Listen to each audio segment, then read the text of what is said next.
నమస్తే welcome to our channel. This is రేఖ.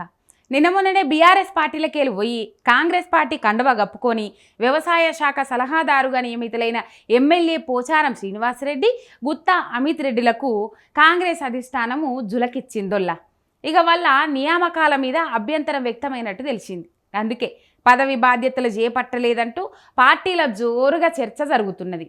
అయితే ఏమన్నారు, మస్తు ఆశపడిపోయినరు. ఆ పదవులు ఇస్తారు, ఈ పదవులు ఇస్తారు, అవి కమిట్మెంట్లు నెరవేరుస్తారని చెప్పేసి ఇక వీళ్ళ నియామకం మీద ఉత్తర్వులు వెలువడి వారం రోజులు అవుతున్నా కూడా బాధ్యతల స్వీకరణ ముచ్చటనే ఎత్తుతలేరు. ఇది ఆలోచించాల్సిన అంశం.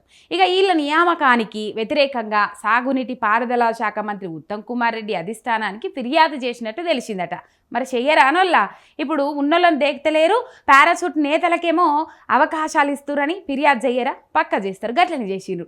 కొత్తగా పార్టీల చేరినోళ్లకు ఎంబటే పదవులు ఇచ్చుడు మీద ఆయన అభ్యంతరం వ్యక్తం చేసినట్లు సమాచారం అయితే వినబడుతుంది. దీంతో అధిష్టానము వాళ్ళ నియామకాలను ఆపేయాలని రాష్ట్ర కాంగ్రెస్ నేతలకు ఆదేశాలు జారీ చేసిందట. ఇక ఈ నేపథ్యంలో ఇది పరోక్షంగా సీఎం రేవంత్ రెడ్డికి కూడా భంగపాటేనన్న అభిప్రాయాలు పార్టీలో వ్యక్తమవుతున్నాయి కాదా? మరి ఇప్పుడు ఆయననేమో ఒంటెద్దు పోకడ పోయి ఆయన నిర్ణయం తీసుకుంటాడు. వాళ్ళేమో ఆ నిర్ణయాన్ని ఆపాలే.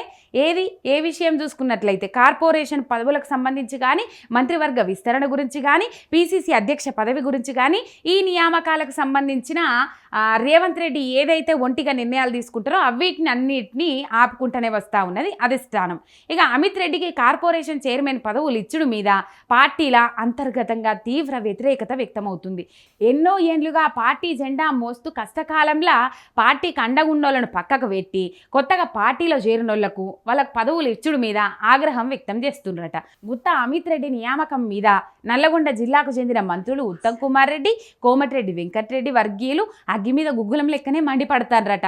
ఎన్నో ఏండ్లకేంచెలి పార్టీ కోసం పనిచేసిన మోహన్ రెడ్డి, శంకర్ నాయక్ అసంటోళ్లను పక్కకు పెట్టి వేరేటోళ్లకు వాళ్ళకు పదవులే దక్కలే. ఇక ఇప్పుడు పార్టీలో చేరిన గుత్తా అమిత్ రెడ్డికి కార్పొరేట్ చైర్మన్ పదవి ఇచ్చి వాళ్ళని ఎందుకు భుజాల మీద ఎక్కించుకుంటుర్రని ప్రశ్నించినట్టు సమాచారం అయితే వినబడుతుంది. నల్లగొండలో ఇప్పటికే రేవంత్ వర్గానికి చెందిన చాలా మందికి పదవులు దక్కడం మీద కూడా ఆ జిల్లా నేతలు ఆగ్రహంతో ఉన్నారు.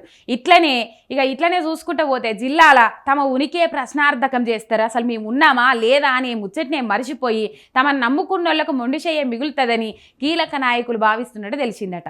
అందుకే పదవుల నియామకం మీద కఠినంగా వ్యవహరించాలని నిర్ణయించినట్లు సమాచారం. అధిష్టానము ఈ ముచ్చట్లు స్టేలో ఉంచాలి, దీని మీద ఇంకేం నిర్ణయం తీసుకోవద్దు, అధిష్టానం ఎప్పుడు చెప్తే గప్పుడే నిర్ణయం తీసుకోండి. ఇక మరి పాపం మిగతా పోయినోళ్ళు ఈ ఇద్దరు ముచ్చట పక్కకు పెడితే మిగతా 8 మంది పరిస్థితి ఏందో కూడా చూసుకోవాలి. దానం నాగేందర్ను దేక్తలేరు. ఇంకా పోయేటందుకు ఇంకా ఏమంటారు, నిన్నమున్న పచ్చ మీడియాల కొన్ని వార్తలు వస్తాను, ఇంకా కొంతమంది బీఆర్ఎస్ల నుంచి పోయేటందుకు రెడీ అవుతాండ్రు, తయారవుతాండ్రు. ఇలా పోయినోళ్ళ పరిస్థితే పెద్ద క్వశ్చన్ మార్క్ అంటే ఇక పోయేటోళ్ళ పరిస్థితి గురించి ఆలోచిస్తూ ఉన్నారు. మరి పోచారంకు అమిత్కు పెద్ద షేక్ హ్యాండ్ ఇచ్చింది కదా హస్తం పార్టీ. మరి ఆ షేక్ హ్యాండ్ గురించి, ఆ హ్యాండ్ గురించి ఎవరైతే ఏం మాట్లాడతలేరు. చూద్దాం మరి దీని మీద అధిష్టానం ఏం నిర్ణయం తీసుకుంటుంది, రేవంత్ రెడ్డికి ఏం సమాధానం చెప్తుంది అని.